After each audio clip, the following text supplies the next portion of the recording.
Le voyageur qui côtoie la rive nord du Saint-Laurent et y arrive par bateau à Forestville jouit d'un spectacle naturel des plus étonnants.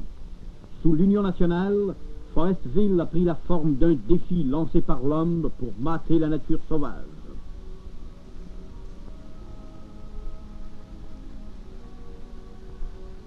Forestville est une ville champignon.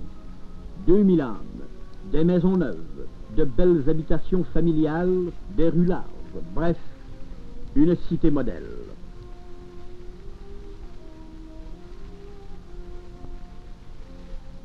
Comme d'ailleurs presque tous les centres de la côte nord, Forestville connaît un développement fabuleux.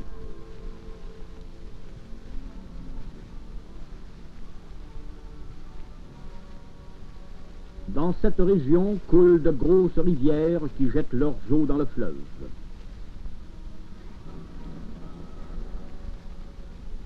Ces eaux contiennent dans leur bouillonnement une puissance terrible. Il importait de canaliser cette force, de la discipliner, de la harnacher. Le gouvernement Duplessis a accompli sur la côte nord, dans le domaine hydroélectrique, l'une des œuvres les plus gigantesques au monde. À Forestville, les bureaux temporaires abritent les employés de l'Hydro-Québec.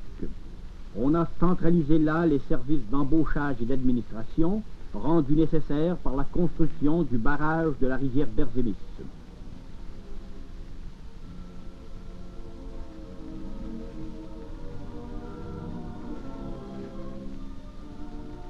En partant de Forestville vers le nord, le gouvernement de l'Union nationale a construit une route qui monte jusqu'à Labryville. Ce chemin est fermé à ses deux extrémités par des barrières afin de contrôler la circulation.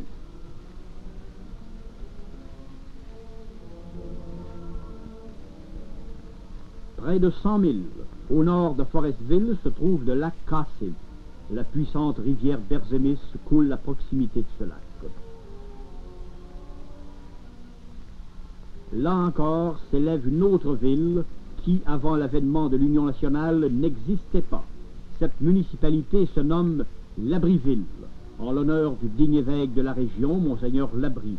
De belles maisons modernes, confortables, abritent la population permanente.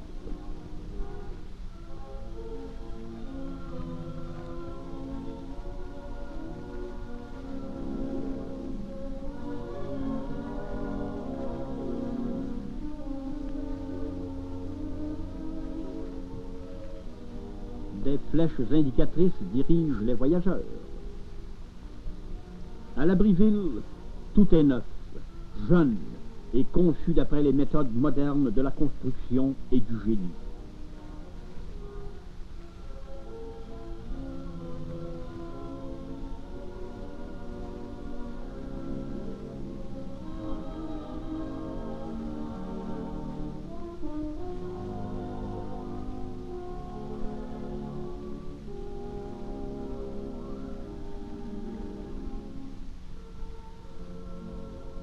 Un petit hôpital, dernier cri, a été construit.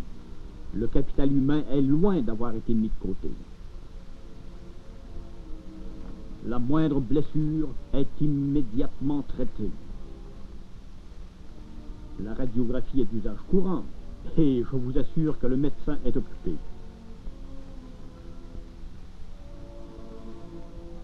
Cette montagne, qui dresse son massif de roches près du lac Cassé, n'est pas une montagne comme les autres. Par en dessous, on a creusé le roc sur une hauteur de 85 pieds par 65 de largeur. Dans cette cavité sera logée la seule usine génératrice souterraine de notre province. Voici l'entrée de la future centrale hydroélectrique de Labryville, construite par le gouvernement Duplessis.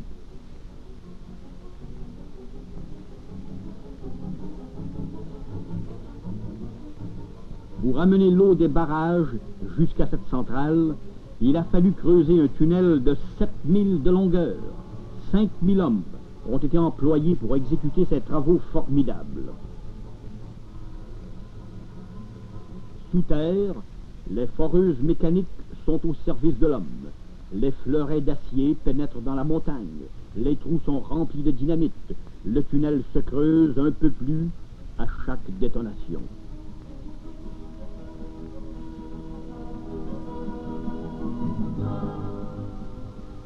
Les débris de roc et de pierre sont ensuite versés dans d'immenses camions qui font navette jusqu'aux digues où est versée la pierre. Chaque voyage de roc roule avec fracas. On arrose la pierre afin de la nettoyer complètement de tout résidu de terre. Le barrage de la Berzémis est complètement en pierre tassée, pas de ciment. La quantité de roche qui entrera dans cette construction sera de l'ordre de 5 millions de verres cubes.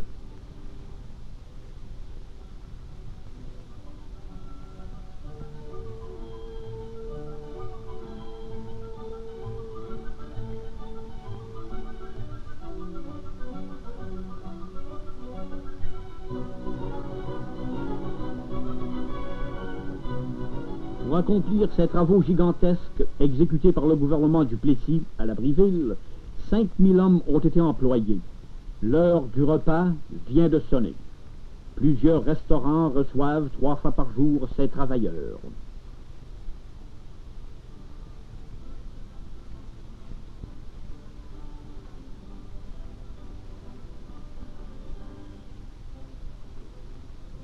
Ici encore, on peut donner des chiffres astronomiques.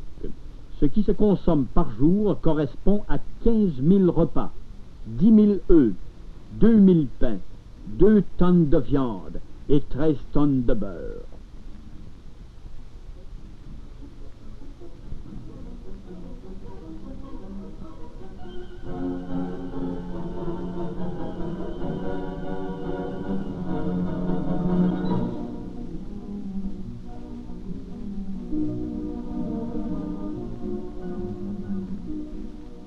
L'une des grandes difficultés rencontrées dans la région du barrage de la Berzémis fut le transport de la machinerie lourde.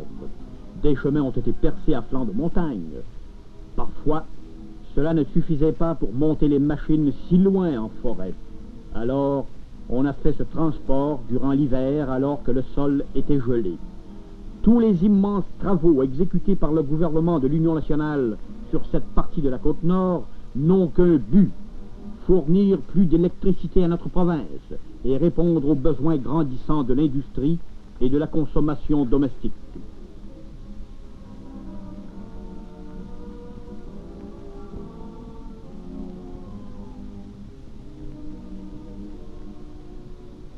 Cette espèce de cratère sera bientôt rempli d'eau et il servira de bassin d'alimentation. L'eau s'engouffrera dans le grand tunnel d'une longueur de 7000 et il actionnera les turbines de la centrale souterraine à la Briville.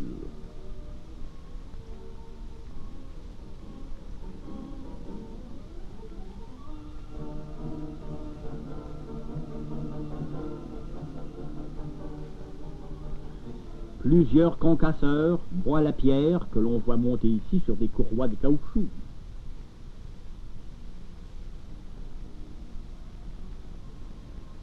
La roche se déplace ainsi sur de longues distances avant d'être réduite en petites pierres qui sera accumulée pour usage futur.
La centrale hydroélectrique, construite par le gouvernement du Plessis à la Briville, servira la province de Québec toute entière.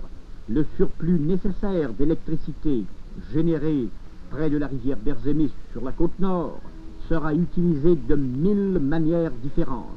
L'industrie grandissante du Québec ne connaîtra pas sous Maurice Duplessis les entraves du manque d'électricité. Les ménagères en bénéficieront.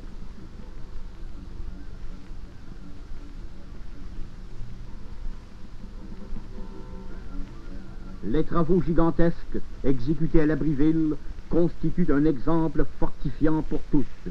L'honorable Maurice Duplessis a non seulement confiance en l'avenir de notre province, mais il prépare, par des œuvres gigantesques, le futur de tout un peuple.